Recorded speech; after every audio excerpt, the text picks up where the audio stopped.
Mari kita berdiri, kami mengakui iman kami dengan pengakuan iman Rasuli.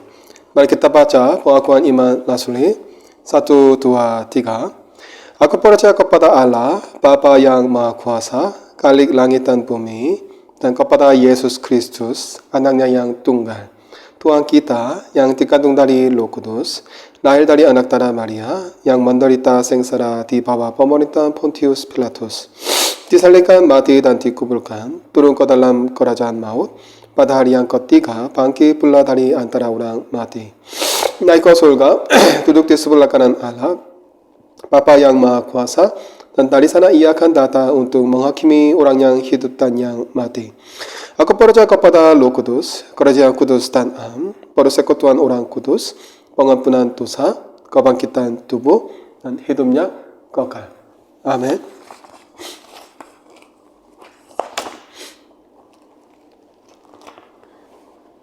It is so sweet to trust in Jesus. Minta maaf. It is so sweet to trust in Jesus, just to take Him at His word, just to rest upon His promise, just to know thus says the Lord. Jesus, Jesus, how I trust Him, how I prove in all and all. Jesus, Jesus, precious Jesus, all for grace to trust Him more. I'm so glad I learned to trust Him, precious Jesus, Savior, friend. And I know that He is with me, will be with me to the end. Jesus, Jesus, how I trust Him, how I prove Him all and all. Jesus, Jesus, precious Jesus, all for grace to trust Him more. Jesus, Jesus, how I trust Him, how I prove Him all and all. Jesus, Jesus, precious Jesus, all for grace to trust Him more. Amen. Mari kita berdoa. Saya berdoa dalam bahasa Korea. Mari kita berdoa. 주님 감사합니다. 하나님 오늘 저희가 또 함께 모여서 이렇게 예배 드릴 수 있게 허락하여 주시며 주님 너무나 감사를 올려드립니다.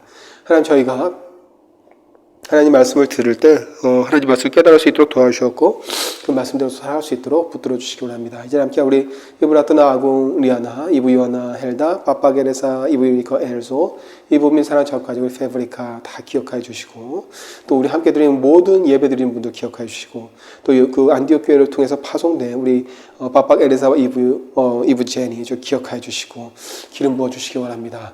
아버지 저희 모두가 성령 충만할 수 있도록 저 붙들어 주시기 원합니다. 제 하나님 말씀을 전할 때 지금 건강이 약간 안 좋은데 저 붙들어 주시고 성령 충만함을 채우시고 담대하게 하나님 말씀 선포할 수 있도록 붙들어 주시기 원합니다. 아버지 감사합니다. 이 모든 말씀 살아계신 우리 주 예수 그리스도의 이름으로 기도드립니다. 아멘. Selamat pagi semua. Semuanya sehat? Puji Tuhan, saya agak kurang baik. Ada konstruksi di Antioch Community Church. Jadi oleh karena itu, saya melakukan video ibadah ini di rumah saya lagi. Okay? Saya minta pengertian Anda sekalian. Dan saya minta doa untuk konstruksi ACC. Okay? Semua kerja ini ya, berlanjut dengan baik. Okay? Dan harus selesai sebelum tanggal 3 bulan Juli. Karena tanggal 3 bulan Juni kita akan mengadakan ibadah khusus, ibadah wisuda. Okay? Baik, saya minta doa untuk hal-hal ini. Okay? Konstruksi ACC dan ibadah wisuda Antioch Community Church. Baik. Pertama-tama, mari kita membaca firman Tuhan hari ini. Yohanes 20 ayat 31. Yohanes 20 ayat 31.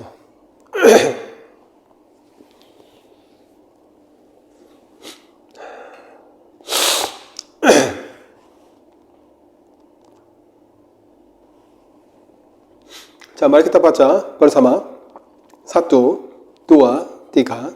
Tetapi semua yang tercantum di sini telah dicatat supaya kamu percaya bahwa Yesuslah Mesias, Anak Allah, dan supaya kamu oleh imanmu memperoleh hidup dalam namanya.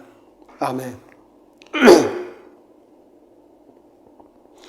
Di akhir khotbah terakhir kita tentang doktrin perjanjian kasih karunia yang agung, kita menutup dengan menekankan bahwa perjanjian ini menunjuk kepada Tuhan dan Juru Selamat kita, Yesus Kristus, baik dalam yang perjanjian lama maupun yang perjanjian baru. Sekarang kita telah sampai pada titik pemeriksaan doktrin Yesus Kristus. Meskipun doktrin Alkitabiah tidak dimulai dengan doktrin Yesus Kristus, sudah pasti bahwa doktrin ini adalah pusatnya.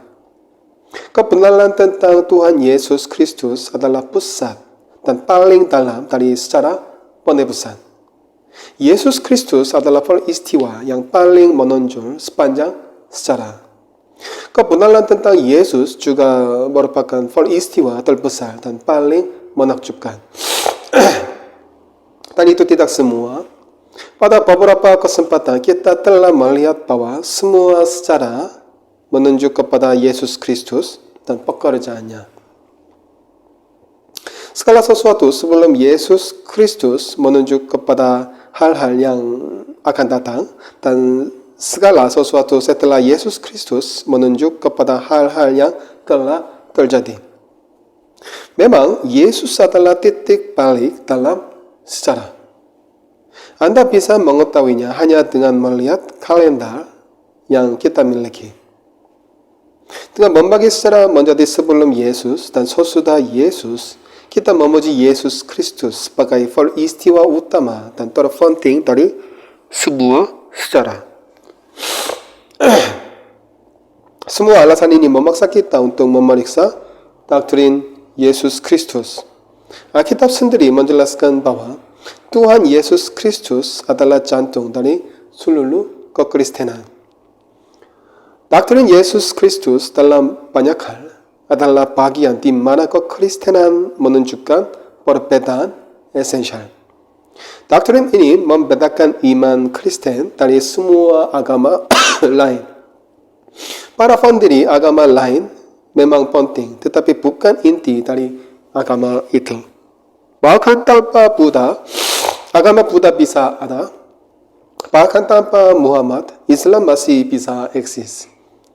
Dalam agama lain, yang penting adalah ajarannya, bukan pendirinya.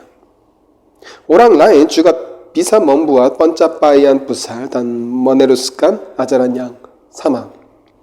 Tetapi tidak demikian halnya dengan iman Kristen. Seperti yang sering ditunjukkan, kekristenan adalah Kristus sendiri. Kristus bukan hanya satu pribadi yang penting, dia sangat penting. Itulah sebabnya kita perlu memastikan bahwa kita selalu fokus pada Kristus. Saya akan menekankan fakta ini berulang kali. Batu ujian yang menguji pengakuan iman seseorang adalah hubungannya dengan Tuhan Yesus Kristus. Jika seseorang yang menyebut dirinya seorang Kristen mengatakan kepadanya bahwa Kristus sebagai pribadi tidak penting baginya, maka kita dapat segera menyatakan bahwa dia bukan seorang Kristen. Saya berbicara tentang orang-orang yang berpikir bahwa orang Kristen hanyalah orang baik. Jelas bahwa seseorang bisa menjadi baik bahkan tanpa menyebut Tuhan Yesus Kristus. Jika kebenaran tentang Yesus Kristus tidak benar, maka seluruh kekristenan akan dihilang. Fakta ini tidak dapat dilebih-lebihkan.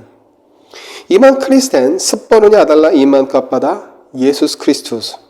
Siapa dia, apa yang telah dia lakukan, dan apa yang telah dia mungkinkan bagi kita. Oleh karena itu, sangat penting untuk memiliki semua hal ini jelas dan benar dalam pikiran Anda. Saya tidak punya alasan untuk menghindari pernyataan dogmatis dan lugas tentang doktrin Yesus Kristus. Bagi saya ragu apakah mereka yang membuat alasan ini adalah orang Kristen. Ada beberapa bagian dari iman Kristen yang tidak dapat dikompromikan. Rasul Paulus menjelaskannya sebagai berikut.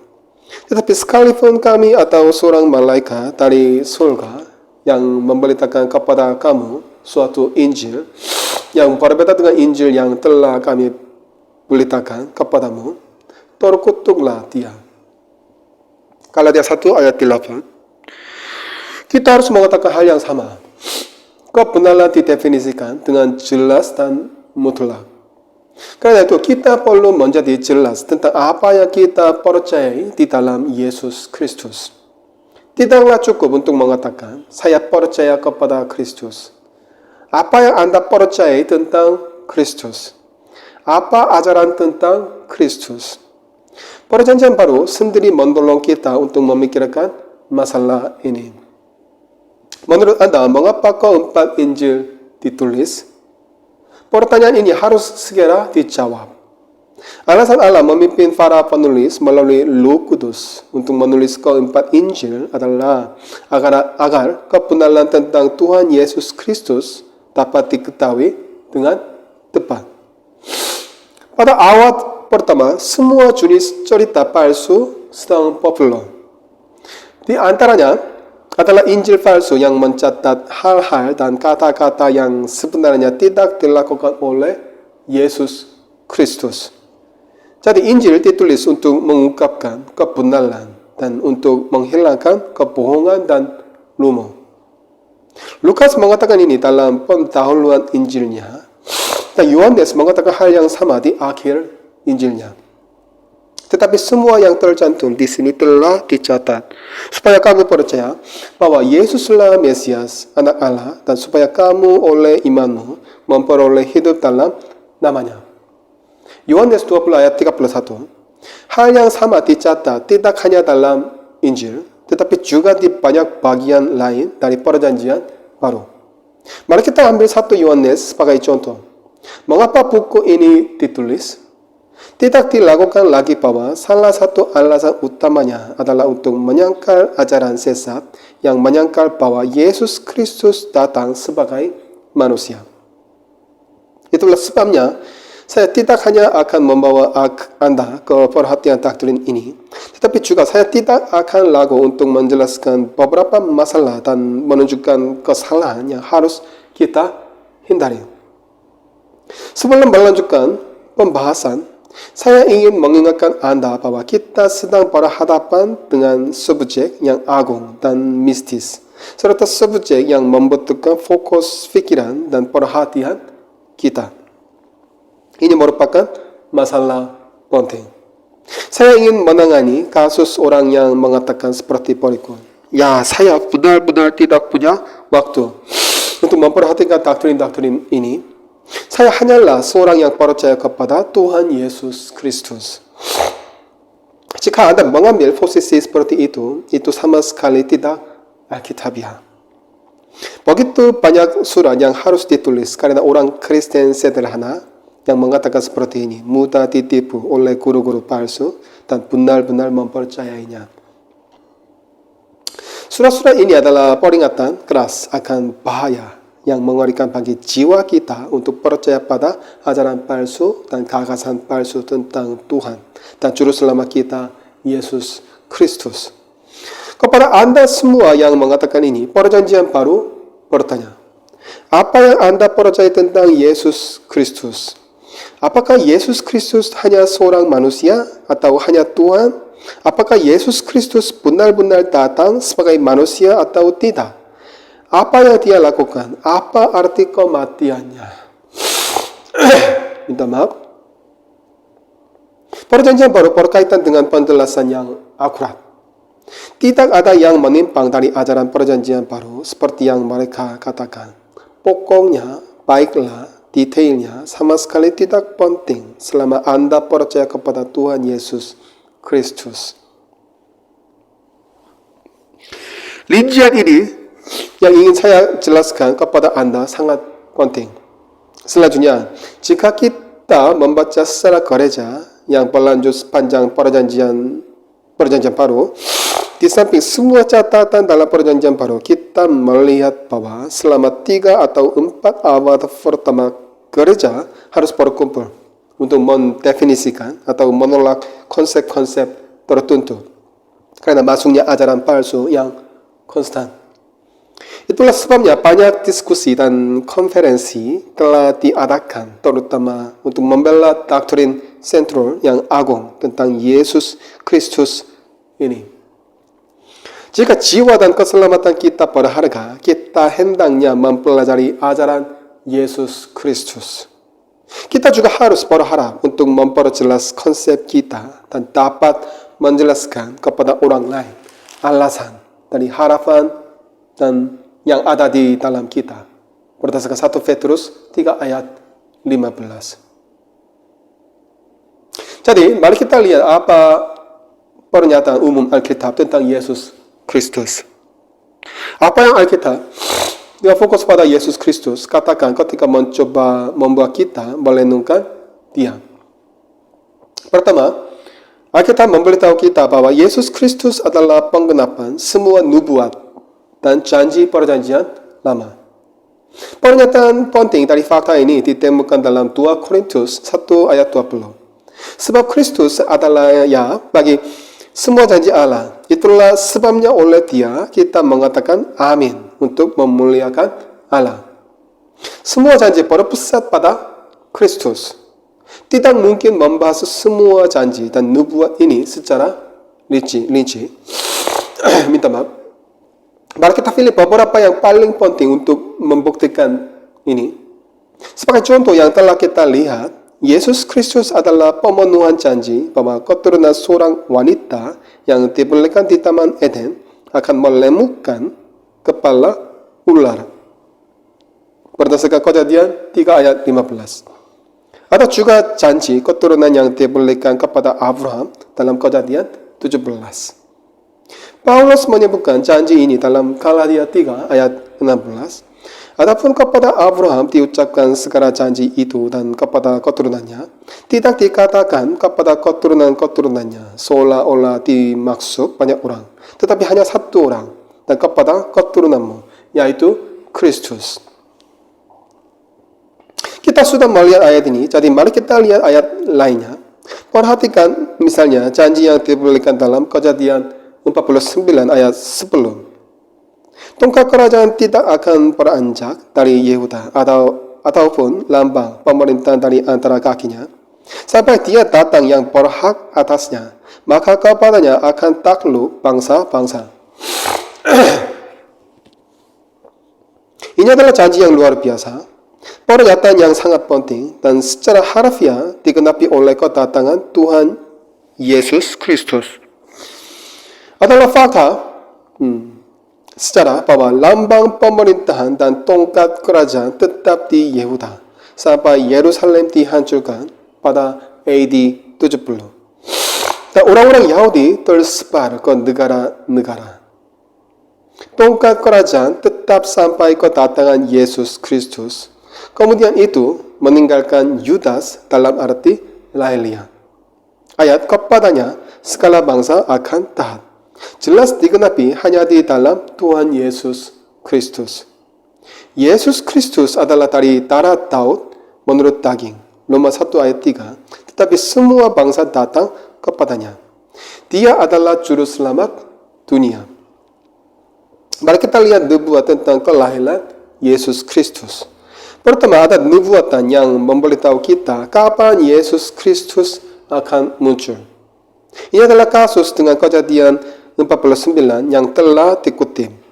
Dalam tulisan-tulisan Nabi Hagai, ada juga nubuat bahwa kepunyaan gula perak dan kepunyaan gula emas. Demikianlah firman Tuhan semesta alam.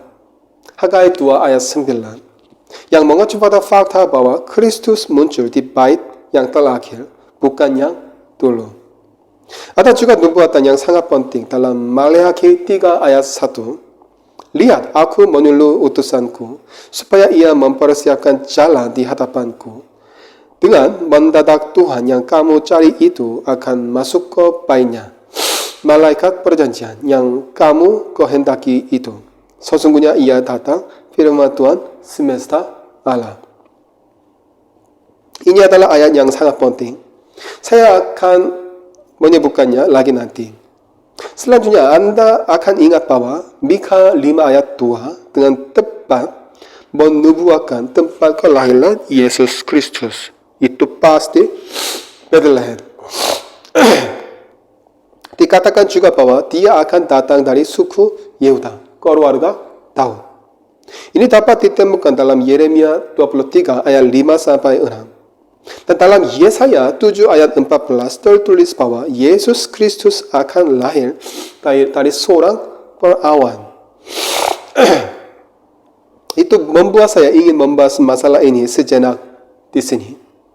Ada banyak kontroversi mengenai penggantian kata perawan dengan wanita muda dalam Levi's Standard Version. Jalan kita masih panjang, jadi saya rasa kita tidak bisa berhenti di sini dan melihat bukti untuk masalah ini. Tetapi saya dapat meyakinkan Anda bahwa ini adalah varian yang tidak dibenarkan secara ilmiah dan arti kata itu pasti perawan. Argumen penting adalah Nabi menjanjikan suatu tanda dan tanda adalah sesuatu yang luar biasa. Namun sama sekali tidak aneh bagi seorang wanita muda yang sudah menikah untuk memiliki anak. Itu tidak akan menjadi sesuatu yang luar biasa. Tetapi jika seorang perawan memiliki anak, itu tidak biasa dan menjadi sesuatu yang luar biasa. Oleh karena itu, terlepas dari arti kata tersebut, dalam konteksnya harus perawan. Setelah itu, jika Anda percaya bahwa Alkitab adalah catatan yang diilhami, dalam hal ini kita telah sepakat tidak ada yang salah dengan berpikir bahwa kata itu adalah perawan. Karena Matius 1 ayat 22 sampai 23 dengan jelas menyatakan bahwa ayat Yesaya ini adalah nubuatan tentang kelahiran Tuhan kita dari seorang perawan. Kita akan kembali ke fakta ini dalam khotbah berikutnya. Juga dalam Maleakhi 3 ayat 1 tertulis bahwa dia yang mempersiapkan Mesias akan datang. Dan kita tahu bahwa Yohanes Pembaptis mempersiapkan jalan di depan Tuhan kita. Nubuatan yang dikutip sejauh ini dan yang lainnya telah digenapi di dalam Tuhan Yesus Kristus. Yang lebih menarik adalah kenyataan bahwa semua nubuat telah digenapi di dalam Yesus Kristus dan tidak mungkin digenapi oleh siapapun selain Yesus Kristus. Jika Anda pernah harus mendiskusikan hal ini dengan seorang Yahudi, ini adalah poin yang paling penting. Ini karena hampir semua silsilah suku dan keluarga telah hilang. Ini berarti bahwa tidak ada cara untuk memverifikasi ketika seseorang mengaku diri sebagai Mesias. Mustahil untuk membuktikan seseorang sebagai Mesias dengan menelusuri silsilah seperti yang terjadi pada Tuhan dan Juru Selamat kita Yesus Kristus. Sekarang mari kita lihat nubuatan yang memberitahu kita seperti apa Mesias itu ketika dia datang. Ada tertulis bahwa Mesias akan menjadi raja dan penakluk kerajaan universal. Mazmur 2 ayat 6, Mazmur 45 dan Yesaya 9 ayat 6-7 semuanya menunjukkan hal ini. Namun tanpa diduga dia tidak hanya akan menjadi raja dan penakluk, tetapi pada saat yang sama ia dihina dan dihindari orang, seorang yang penuh kesengsaran dan yang biasa menderita kesakitan. Ia sangat dihina sehingga orang menutup mukanya terhadap dia dan bagi kita pun dia tidak masuk hitungan. Berdasarkan Yesaya 53 ayat 3. Karena mereka tidak menyadari dua fakta ini, ketika Mesias datang, umatnya tidak mengenalinya. Mereka hanya mencari seorang raja. Fakta bahwa ada aspek lain telah dilupakan. Tapi nubuat menyatukan keduanya dan begitu juga Tuhan kita. Nubuat itu juga mengatakan bahwa Mesias akan menjadi terang bagi bangsa-bangsa lain. Ini mengejutkan orang-orang Yahudi. Namun nubuatan ini diulang beberapa kali dalam Yesaya 42 ayat 6 60 ayat 3 dan ayat-ayat lainnya. Yesaya 53 juga menyatakan bahwa kematian Mesias akan menjadi kematian tebusan. Jika kita memeriksa doktrin pendamaian, kita akan melihat bahwa kematian itu adalah jenis kematian tebusan. Ada tertulis bahwa Mesias akan memasuki Yerusalem dengan seekor keledai. Berdasarkan Zakaria 9 ayat 9. Anda tahu bagaimana ini dicapai. Ada tertulis bahwa Mesias akan dijual seharga 30 keping perak dan uang itu akan membeli tanah tukang ferio. Zakaria 11, 12 sampai 13. Dikatakan bahwa pakaian Mesias akan diundi berdasarkan Mazmur 22 ayat 18. Dia akan minum anggur asam ketika dia dalam kesedihan. Mazmur 69 ayat 21. Bahkan tercatat bahwa ketika Mesias di kayu salib, dia akan berkata, Allahku, Allahku, mengapa engkau meninggalkan aku? Aku berseru, tetapi engkau tetap jauh dan tidak menolong aku. Mazmur 22 ayat 1. Mazmur 22 ayat 16 mencatat bahwa mereka menusuk tangan dan kakiku. Dan Zakaria 12 ayat 10 berkata, mereka akan memandang kepada dia yang telah mereka tikam dan akan meratapi dia seperti orang meratapi anak tunggal, dan akan menangisi dia dengan fedi seperti orang yang menangisi anak sulung.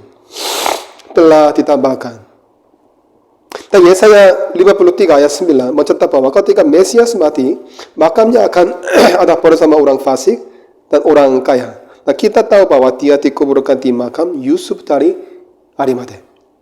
Selanjutnya, ada banyak nubuat tentang apa yang dilakukan Mesias.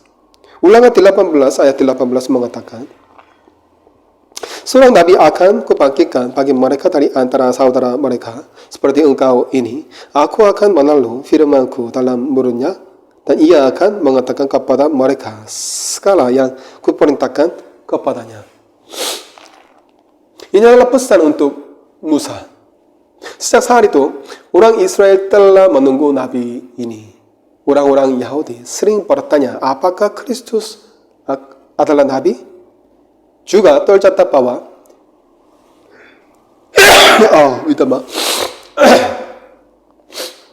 bukan corona. Juga tercatat bahwa Mesias akan menjadi seorang imam. Anda dapat menemukan ini dalam Yesaya 53 ayat 10 dan Daniel 9 ayat 24. Dan Mesias akan menjadi raja. Baca nubuat besar Daniel 2 ayat 44 sampai 45. Batu tanpa perbuatan tangan manusia, sebuah batu terungkit lepas dari gunung, yang akan menjatuhkan dan menaklukkan semua bangsa lain dan memenuhi dunia adalah nubuatan tentang Tuhan kita yang akan datang sebagai raja. Dengan demikian, pelayanan Yesus Kristus sebagai nabi, imam, dan raja dinubuatkan. Seperti yang telah kita lihat, pernyataan terpenting dari Alkitab tentang Yesus Kristus adalah bahwa nubuat-nubuat ini menunjuk kepada Dia dan bahwa Yesus Kristus adalah penggenapan dari nubuat-nubuat ini. Namun kedua, Alkitab mendorong kita untuk berpikir secara mendalam tentang Yesus Kristus. Hanya melalui Yesus Kristus kita dapat diperdamaikan dengan Allah. Dan hanya melalui Dia kita dapat mengenal Allah. Ibrani 12 ayat 24 mengatakan bahwa Yesus Kristus adalah pengantara perjanjian baru. Yesus sendiri berkata, kata Yesus kepadanya, akulah jalan dan kebenaran dan hidup.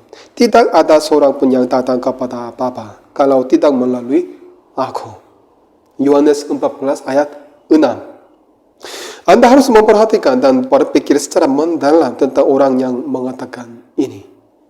Jika kita menghargai keselamatan dan ingin mengenal Tuhan, kita harus mendengarkan orang yang seperti itu. Setelah kebangkitannya, dia berkata, Katanya kepada mereka, ada tertulis demikian, Mesias harus menderita dan bangkit dari antara orang mati pada hari yang ketiga. Dan lagi, dalam namanya berita tentang pertobatan dan pengampunan dosa harus disampaikan kepada segala bangsa, mulai dari Yerusalem. Lukas 24 ayat 46 sampai 47.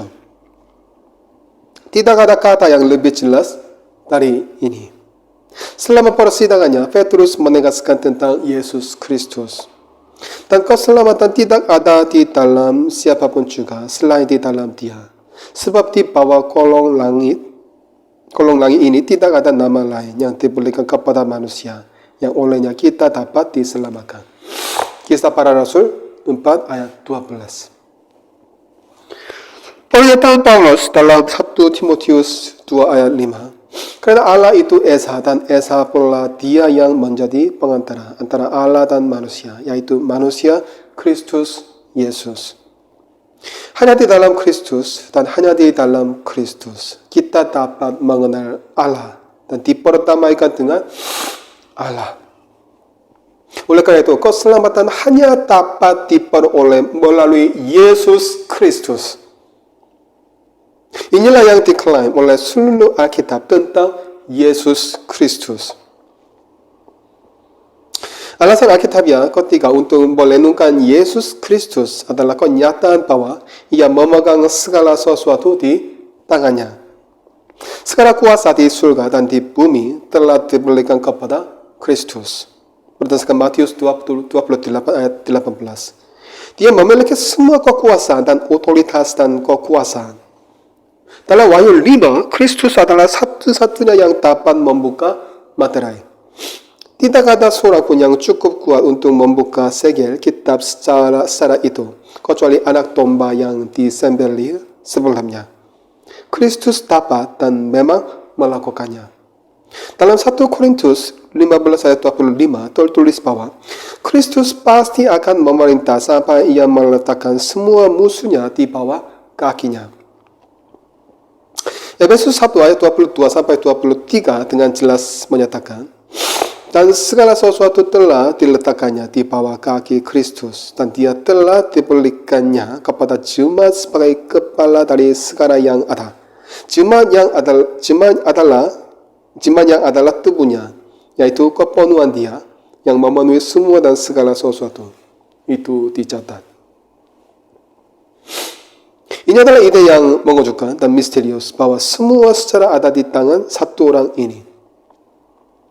Segala sesuatu yang terjadi di dunia ini berada di bawah kendali Yesus Kristus. Sama sekali tidak ada pengecualian.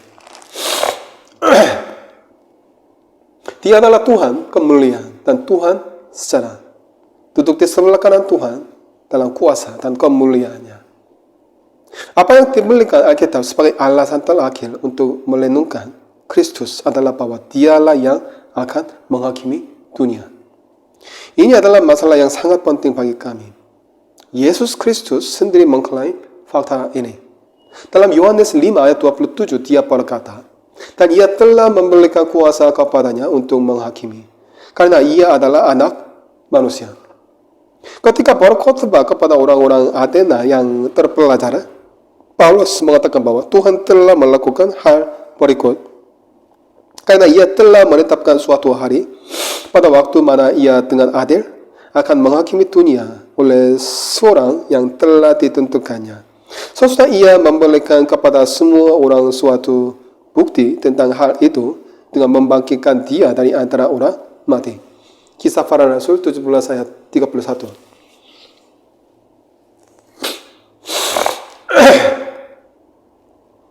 Allah Bapa mempercayakan semua penghakiman kepada Anak.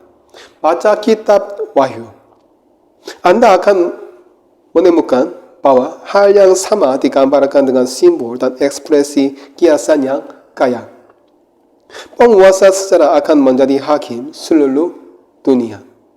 Apa yang telah kami sebutkan sejauh ini adalah beberapa alasan umum mengapa Alkitab memberikan pandangan kepada setiap orang tentang Yesus Kristus. Pikirkan Yesus secara mendalam. Tolong lihat orang ini. Kami menerima undangan ini. Apalagi yang Alkitab katakan tentang Yesus Kristus. Sekarang kita beralih ke rincian pertama dari doktrin Alkitabiah tentang Tuhan Yesus Kristus. Ini sering disebut sebagai doktrin inkarnasi. Doktrin ini benar-benar topik yang luar biasa. Pertama-tama, izinkan saya memberi Anda beberapa prinsip umum.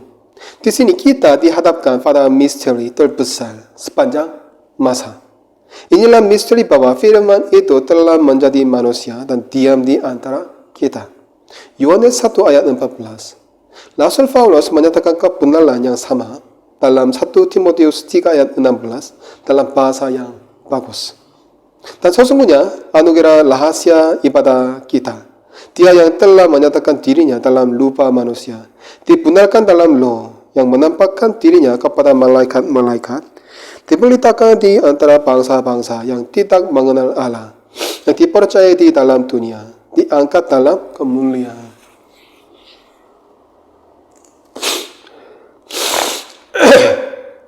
Minta maaf. Mengenai doktrin inkarnasi, bagian pertama dari pernyataan ini adalah, dan sesungguhnya anugerah rahasia ibadah kita, dia yang telah menyatakan dirinya dalam rupa manusia, dibenarkan dalam roh, dan kita akan tertarik dengan ayat ini. Apa artinya ini? Untuk saat ini hanya definisi yang akan diberikan dan pembahasan yang lebih rinci akan dibahas dalam khotbah berikutnya. Tapi mari kita buat pernyataan komprehensif ini menjadi jelas. Ini berarti bahwa anak Allah yang kekal mengambil sifat manusia. Tolong dengarkan baik-baik. Saya tidak mengatakan bahwa ketika Yesus dari Nazaret lahir di Bethlehem, sebuah kepribadian baru telah diciptakan. Itu tidak benar. Klaim ini benar-benar tidak. Doktrin inkarnasi menyatakan bahwa pribadi kedua yang kekal dari Tritunggal Maha Kudus masuk ke dalam waktu dan ke dalam dunia, mengambil sifat manusia, dilahirkan sebagai seorang anak, dan menjalani kehidupan manusia. Dalam daging yang serupa dengan daging, yang dikuasai dosa karena dosa. Roma 8 ayat 3 bahwa dia telah muncul. Ini adalah pernyataan yang paling penting. Saya ingin melihat lebih dekat masalah ini di masa depan untuk membuat pernyataan seperti ini dan menunjukkan kepada Anda betapa pentingnya melindungi pertanyaan ini dari berbagai kesalahan. Tetapi inti dari pernyataan ini adalah bahwa dia yang lahir tidak mulai ada sejak saat itu. Benar-benar tidak. Pribadi yang memasuki dunia dan kehidupan manusia dalam bentuk tubuh fisik ini adalah pribadi yang kekal, anak Allah. Ada banyak bagian penting dalam Alkitab yang menjelaskan dan menekankan fakta ini. Yang paling menonjol dari ini adalah Filipi 2 ayat 6-8, sebuah ayat besar yang layak untuk dilihat lebih dekat. Ada banyak nubuat dalam perjanjian lama yang menjelaskan inkarnasi dengan cara yang sama. Nabi Maleakhi berkata, tetapi kamu yang takut akan namaku, bagimu akan terbit surya kebenaran dengan kesembuhan pada sayapnya. Kamu akan keluar dan berjingkelak-jingkelak seperti anak lembu lepas kandang. Maleakhi 4 ayat 2. Kita juga telah melihat semua ayat lain yang berbicara tentang kedatangan dan penampakan Yesus Kristus. Pekerjaan ini tidak dimulai di Bethlehem. Dia datang dari kekekalan, dari pangkuan Tuhan yang diberkati itu sendiri, dan masuk ke dalam kehidupan, waktu, dan secara dalam bentuk khusus ini. Saya harus mengakhirinya seperti ini untuk saat ini. Apakah Anda tahu bagaimana konsep ide berjalan? Agar seseorang dapat diselamatkan, Tuhan harus melakukan sesuatu. Melalui perjanjian, kita diyakinkan bahwa Tuhan akan melakukan ini. Dan perjanjian ini mengacu pada satu orang. Orang ini adalah pusat dari Alkitab. Alkitab meminta Anda untuk berpikir secara mendalam tentang orang ini karena alasan yang telah saya sebutkan. Semakin dekat kita melihat masalah ini, semakin kita akan melihat betapa mulia dan menakjubkannya kebenaran ini. Dan mengapa hal itu harus terjadi seperti itu? Mari kita lanjutkan ke lebih detail nanti, termasuk doktrin kelahiran dari awal. Kemudian kita akan memeriksa ajaran keilahian dan kemanusiaan Kristus dan mempertimbangkan bagaimana keduanya hidup berdampingan dan hidup berdampingan dalam satu pribadi. Dengan demikian kita akan terjerumus ke dalam doktrin yang paling indah dan mulia dari misteri dan keajaiban Tuhan Yesus Kristus. Amin. Amin. Mari kita berdoa. saya berdoa dalam bahasa Korea. mari kita berdoa. 주님 감사합니다. 하나님 저에게 오늘 또 말씀해 주셔서 감사합니다. 성경이 말씀하시는 예수님에 대해서 제가 다시 한번 깨닫게 되었습니다. 주님 감사합니다. 제 삶의 중심 되시고 이 역사의 중심 되시고 성교의 중심 되시는 주님, 주님께만 시선을 고정하길 원합니다. 저희가 주님께만 시선을 고정하길 원합니다. 주님의 가르침을 따르기 원합니다. 저희가 주님의 가르침을 따라서 주님의 가신 그 길을 저희가 걸어가기를 원합니다. 다른 곳에 눈을 돌리지 않도록 저희를 붙들어 주시옵소서. 주님께만 시선을 고정하길 원합니다. 아버지, 이러한 삶을 저희가 매일매일 삶 가운데 살아갈 수 있도록 붙들어 주시옵소서. 아버지 감사합니다. 저희 말씀해 주셔서 감사합니다. 이 모든 말씀 살아계신 우리 주 예수 그리스도의 이름으로 기도드립니다. 아멘.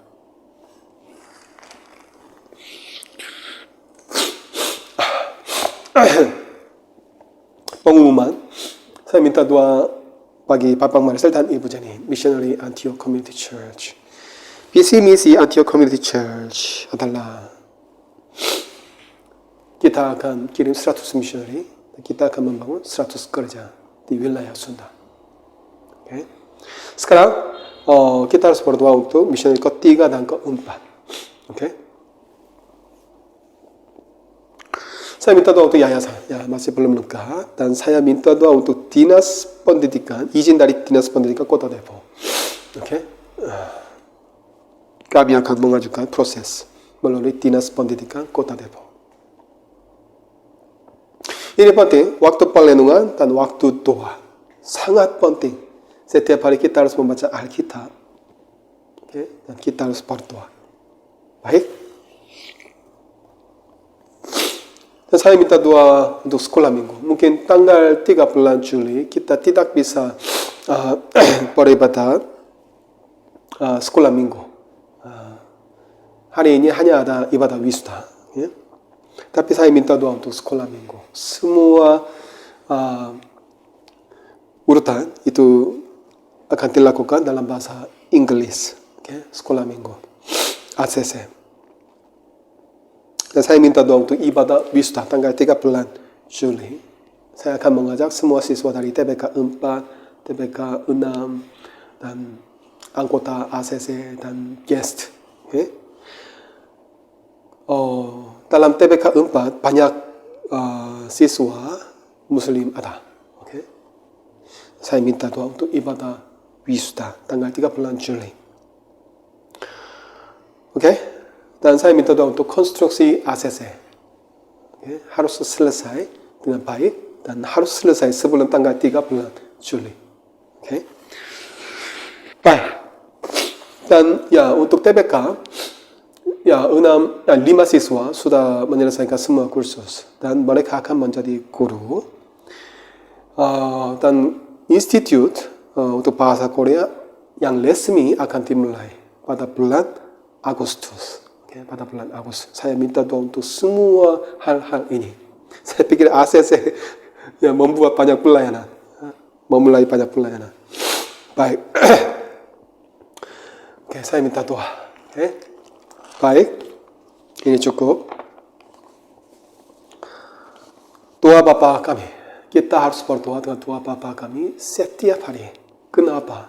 Karena Yesus Kristus dia mengatakan, kamu harus berdoa sama dengan doa Bapa kami. Okay? Mari kita berdoa dengan doa Bapa kami. 1, 2, 3. Karena itu berdoalah demikian. Bapa kami yang di surga, dikuduskanlah namamu, datanglah kerajaanmu, Jadilah kehendakmu di bumi seperti di surga. Pulihkanlah kami pada hari ini makanan kami yang secukupnya. Dan ampunilah kami akan kesalahan kami. Seperti kami juga mengampuni orang yang bersalah kepada kami. Dan janganlah membawa kami ke dalam pencobaan, tetapi lepaskanlah kami daripada yang jahat. Karena Engkaulah yang mempunyai kerajaan dan kuasa dan kemuliaan sampai selama-lamanya. Amin.